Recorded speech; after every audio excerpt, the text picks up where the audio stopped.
Yeah, Pancha Abhrumukhani, just take it as space and the other 4 elements. That's all. Okay.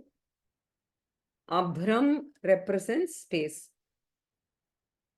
Any book that you suggest for reading more?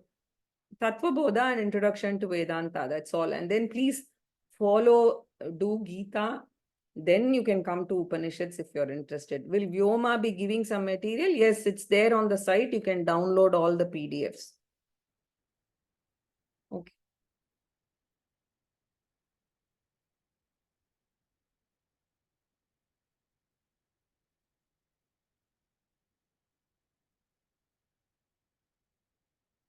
What is the meaning of the final shloka?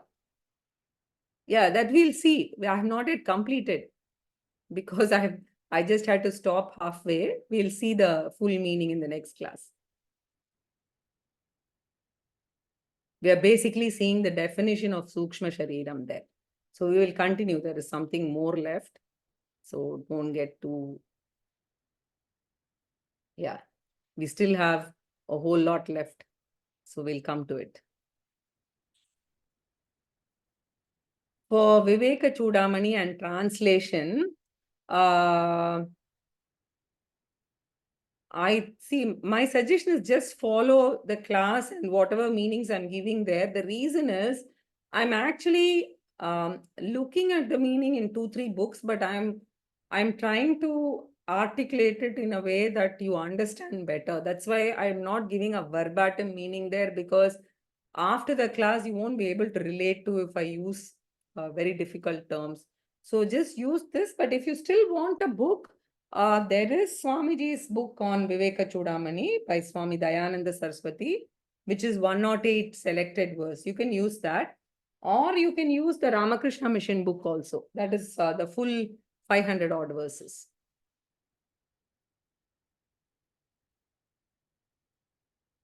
Yeah, there is quite a bit packed every week in these sessions. So my recommendation is to listen to this again because otherwise it's difficult to keep pace. If you have done Introduction to Vedanta and Tattva Bodha, then it's slightly easier, but still it would take time. So definitely listen to it again during the week. Okay, now let me look at the hands. 1 second. Sushila Venkatraman Mahodaya, go ahead. Namaste, madam. Namaste. So on this question of looking at the Atma as distorted, like the rod and water. So going back to your Tattva Bodha course, the OC and the RC, original conscious and reflected conscious, that is one. The other one is the pot and the air theory. So that is inside and outside is the same air or the space. So once this concept is clear, why would one think the Atma as not Paramatma and distorted? This is, see, you're forgetting that we are going step by step. We have not reached that stage. So Vivekachudamani is building slowly, right? Okay, so okay. We'll come to that finally. Yeah. Okay, okay. Okay. Thank you. Thank you. Good. Kabir, please go ahead.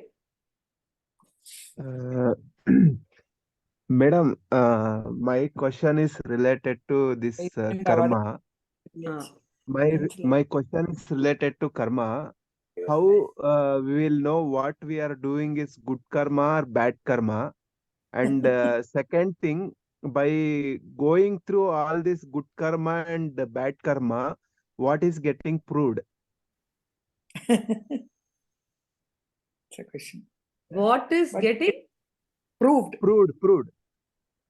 Like nothing is getting proved. You're exhausting your karma. That's all. So you're exhausting the karma, and it is anadi. Because you're also acquiring fresh karma in the process. So good and bad. The first question that you asked is based on Dharma Shastra, is based on Gita. You have the 16th chapter, the 13th chapter. It is talking about Daivi Sampat, Asuri Sampat, all of them. So they are all our guidebooks which help us, right, in this journey. So leading a religious life along with a focus on values, that is important. Yeah. And that's what- one more thing, madam. Leading a religious life with focus on values. Values. So, Yeah. Because sometimes I find that you might be leading a religious life, but values, for instance, Asuri Sampath, a lot is on anger management, mind control, all of that, right? So even the upavasa and all of that, how we do the upavasa, etc. That's why I added that. Yeah. Go ahead, Kabirji. Madam, one more thing. This you said about karmas, no, initially. Like God cannot do anything with what our karma is getting done. So, what is the role of God in our life? Yes, we will be seeing that at some time, but I've covered this in Gita and in Vedanta also.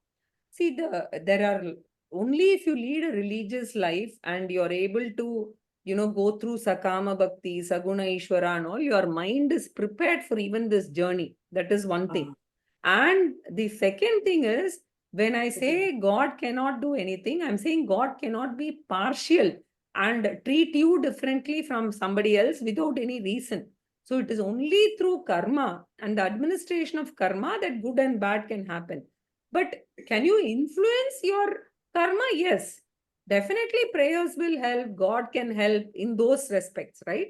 So you have to interpret this correctly. Thank you, madam. Yeah. Okay. Now, Kishore, one second. Kishore Acharya ji, please go ahead.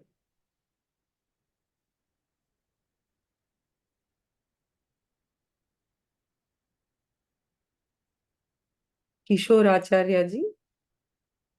Okay. Swati, please go ahead.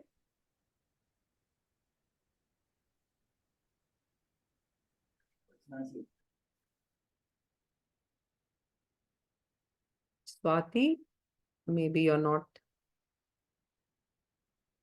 Okay, I'll come back to you later. Namaste, ma'am. Namaste. Here. Yeah. You talked about before creation there is Maya and Atma, right? Maya and consciousness, I said. I didn't use any other word, but it's fine. Yeah, Maya and Brahman. Brahman, yeah.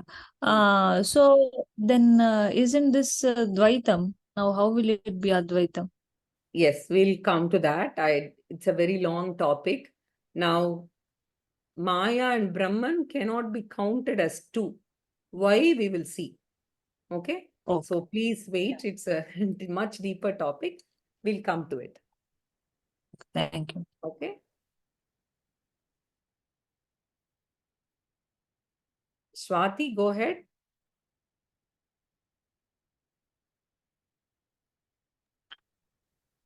Done, ma'am. Done. Oh, okay. Okay, just thank answer. you. Krishna Prasad. Namaste, Bhagini. On verse 28, when you explain the Sukshma Sharira as Vidyadi, Avidya, Api, I remember in Tattvaboda, I think we had the total number was 17 plus Ahankara, and here it comes to as 27. Is there any difference? I think the Abbramukhani is added in Vivekachudamani. Yes. Is that the reason for adding Abbramukhani is there we only looked at Sukshma Shariram. Here we are also looking at the raw material for the Sukshma Shariram, which is the Pancha Bhutani. That's the reason. so? It's just a technical difference. That's all. It's purely technical. Don't break your head too much. It's a different way of representing. Yeah, I just saw the numbers and I was just absolutely interesting to see the difference. Nothing extra has come in. Yeah. Okay. And also in 29 we say Anadi, and then right, but Suksha Sarira we can't really describe as Anadi because in Pralayam it will dissolve. So that word It is Anadi still available as in the seed form. That is why. But when Pralaya dissolves, only Karana Sarira exists. So even in seed form, cannot Technically, exist, right? yes. Technically, but then it's like saying there's no banyan tree, but the seed is still there. That's all. If you understand that much, it's fine. Okay. Okay. Okay. And just final question on the Huh. word consciousness. That it is a borrowed word, consciousness, from an English or Western thing. Mm. So it's kind of, is it really does do justice to We'll equate switch consciousness there. to Chaitanyam, right? Yeah, don't worry at all. We are in that journey. See, always the first basic classes will be consciousness like that. If you go to advanced Vedanta text, we'll only use Satchitananda, Swarupan, Brahman, and Atma, right? We don't use anything else. Yeah, So because while we get used to it, we use these words. That's all. Okay. That's okay. I understand. Because we become unconscious, we lose consciousness in Absolutely. So, we don't want to use those words. I don't want to confuse myself by using equating word Absolutely. consciousness. Yeah. Chaitanyam is a much better word. Yeah. Thank you. Yes. Yeah.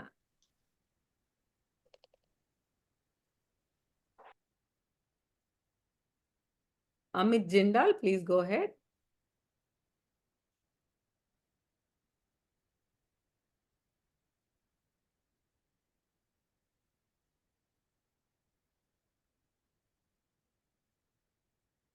Okay, maybe he's Veda Mirle.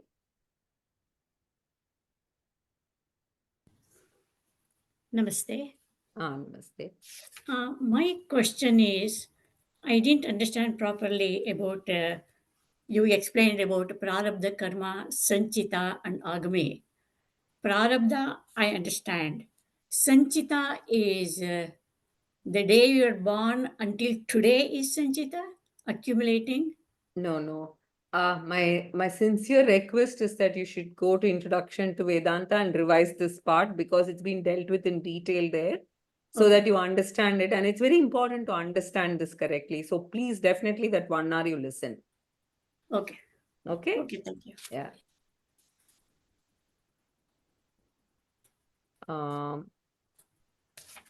Venkateshwaran Mahoday, go ahead. Namaskar, madam. Namaskar. This see karma about punya karma, papa karma. I think a very simple way to deal with punya karma is you keep your thought, word, and deed coordinate. That itself, that means you are not saying something and doing something else and thinking about something else.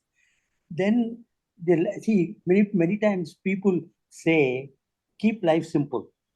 So that's how you keep your life simple is only when you can keep these three coordinate. That's my comment. Yes. Basically, I didn't want to get into Kaika, Vachika and Manasa Karma and integrated personality, but yes.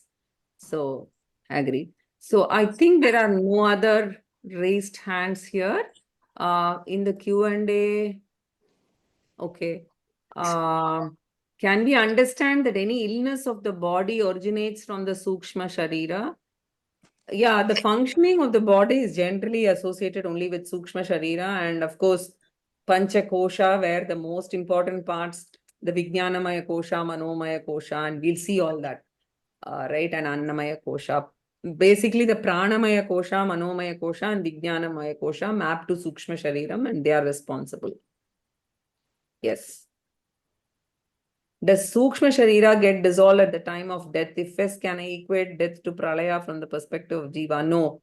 I think I've explained this, that the Sukshma Sharira will continue, right? And even at the time of Pralayam, as I said, is not disappearing. It is just becoming, it is just resolving into a seed form because everything is wrapping up during Pralayam, but it still continues to survive.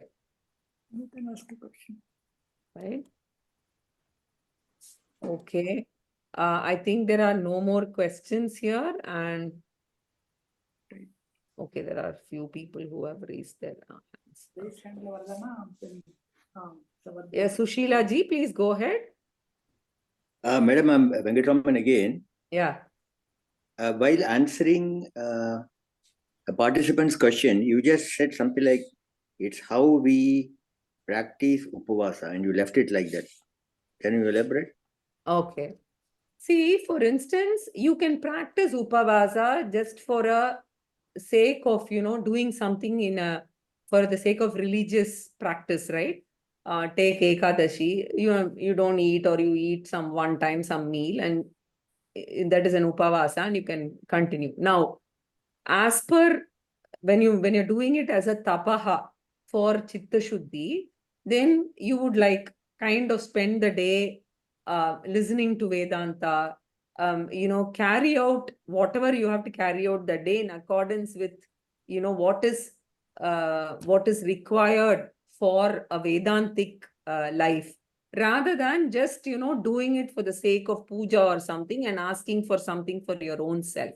So that is the difference. So the way you do the upavasas, for instance, I think you should attend Swamiji's Shivaratri function here in Chennai once if it's possible.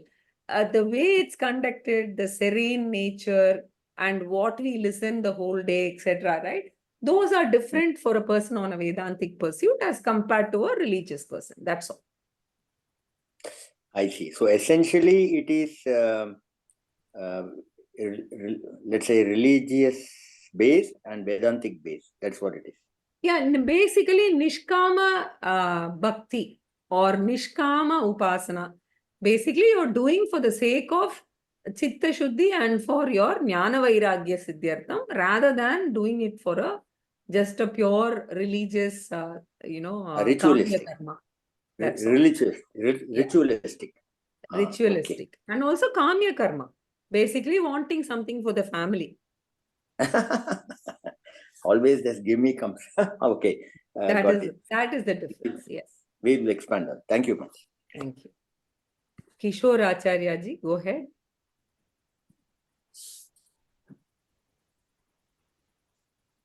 Maybe it was a mistake. Okay. JK. No, only you can go to Chennai. Was it a mistake? J? Okay.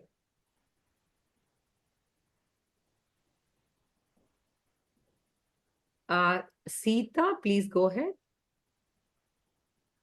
Namo Namaha Mahodaya. I know I'm asking a wrong question, but still this thought arises, so I'm just asking you. Okay. Since the Sukshma Shariram and Karna Shariram have all our like package, right? Like our Pura, Papa, Punya, everything. Like, why can't we say that is me instead of saying I am Atma? Like, it continues and it's always there, right? So you want to stay stuck with samsara. Like, how do we disassociate from that? Yeah, that is the journey. So if you don't disassociate, I gave you the example of the rod and the bent rod. Same thing. So you can choose to still continue in that. And Vedanta says, no problem, I'll wait for you to come, whichever janma. Right? That's what it says. Okay. Right? Okay. Thank you. Thank you, Mohan. Okay. So Kishore Acharya ji, I don't know. I think you're not able to speak up. Okay. Fine. I think this is done. So please note this important point. Next week, we don't have a class on Sunday. I hope others also noted this. We are going to send out a mail. The class will be on Tuesday instead of Sunday, because if I leave a gap, I don't mind leaving a gap, but people will forget, and then to restart is very tough. So we're going to have a compensatory class on 5th Tuesday and 19th also Tuesday. So I will keep reminding you, but next week, Sunday, there is no class. Okay? Thank you very much. Dhanyavadaha. We'll close the class now.